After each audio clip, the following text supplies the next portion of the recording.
السلام علیکم ناظرین، خوش آمدید کہتا ہوں آپ کو اپنے یوٹیوب چینل باغی ریسرچ میں، اور میں ہوں آپ کا اپنا ہوسٹ احمد۔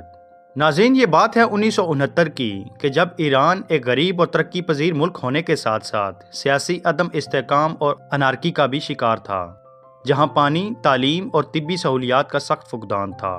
ناظرین، ان دنوں سربراہ مملکت مشہور آمر رضا شاہ پہلوی تھا، جو کہ پہلوی سلطنت کا آخری بادشاہ تھا۔ رضا شاہ ایک لبرل، ترقی پسند اور مغربی کلچر کا دلدادہ شخص تھا، جو کہ ایران کو دنیا کے ترقی یافتہ اور خوشحال مغربی ممالک کی صف میں دیکھنا چاہتا تھا۔ اپنے اس ویژن اور کاوش کے سلسلے میں شاہ پوری دنیا کی حکومتوں کی توجہ اور سپورٹ کا خواہاں تھا، لیکن سوال یہ تھا کہ وہ اپنے اس انقلابی ویژن کو آخر پوری دنیا کی حکومتوں کے نظروں میں کیسے لائے، تاکہ دنیا نہ صرف اس منصوبے سے من و عن آگاہ ہو جائے، بلکہ خوشی خوشی شاہ کی سپورٹ کرنے پر راضی بھی ہو جائے۔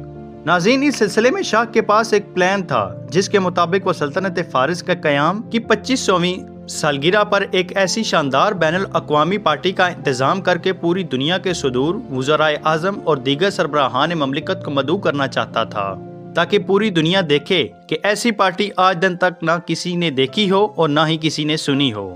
ناظرین، 1971 میں سائرس اعظم کے ہاتھوں سلطنت فارس کے قیام کو پورے 2500 سال مکمل ہو رہے تھے، اور شاہ نے یہ پارٹی اسی موقع پر منعقد کرنے کا فیصلہ کیا۔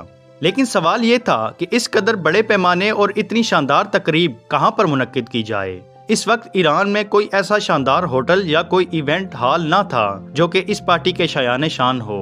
چنانچہ کئی آپشنز پر غور کرنے کے بعد شاہ نے یہ فیصلہ کیا کہ یہ پارٹی صحرائے شیراز کے بیچوں بیچ واقع قدیم سلطنت فارس کے شہر پریسیپلس کے متروک شدہ کھنڈرات کے قریب ایک مصنوعی شہر قائم کر کے وہاں منعقد کی جائے۔ ناظرین، پریسیپلس ایک انتہائی دور دراز کا بے آب و گیا ریگستان تھا، جہاں دن کا موسم شدید گرم اور رات کا شدید سرد ہو جاتا تھا۔ نہ وہاں آنے کا کوئی رستہ تھا اور نہ ہی کوئی جانے کی سہولت۔ ناظرین، کام کا آغاز کرتے ہوئے سب سے پہلے پریسیپلس کے کھنڈرات کے 30 مربع پر جہازوں کے ذریعے زہریلا سپرے کر دیا گیا، جس کے بعد اس سارے علاقے سے ایک ٹرک کے برابر سانپوں، بچھوؤں اور دیگر جانوروں کی لاشوں کو اٹھا کر وہاں سے ہٹا دیا گیا۔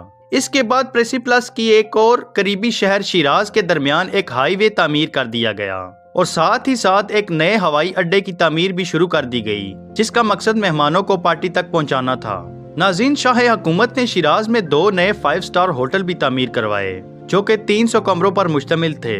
ان ہوٹلز میں مہمانوں کے ساتھ آئے ہوئے لوگوں کی رہائش کا بندوبست کیا گیا تھا۔ پریسیپلس کی بنجر اور بے آب و گیا زمین کو ایک خوبصورت سرسبز و شاداب زمین میں بدلنے کے لیے شاہ نے بھاری مقدار میں گھاس کے ساتھ ساتھ بیرون ممالک سے 15,000 خوبصورت درخت اور تقریباً 20,000 پھولدار پودے منگوائے، تاکہ ان کی مدد سے پریسیپلس کو ایک جنت ارضی میں تبدیل کیا جا سکے۔ اس مصنوعی سبزہ زار کو سجانے کے لیے شاہ نے یورپ سے 50,000 سریلے پرندے منگوائے، جنہیں اس مقام پر چھوڑ دیا گیا۔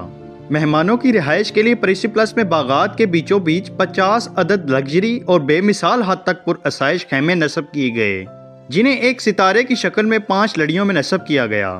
ناظرین، ان میں سے ہر ایک خیمہ 5 مرلہ مکان کے جتنا وسیع تھا۔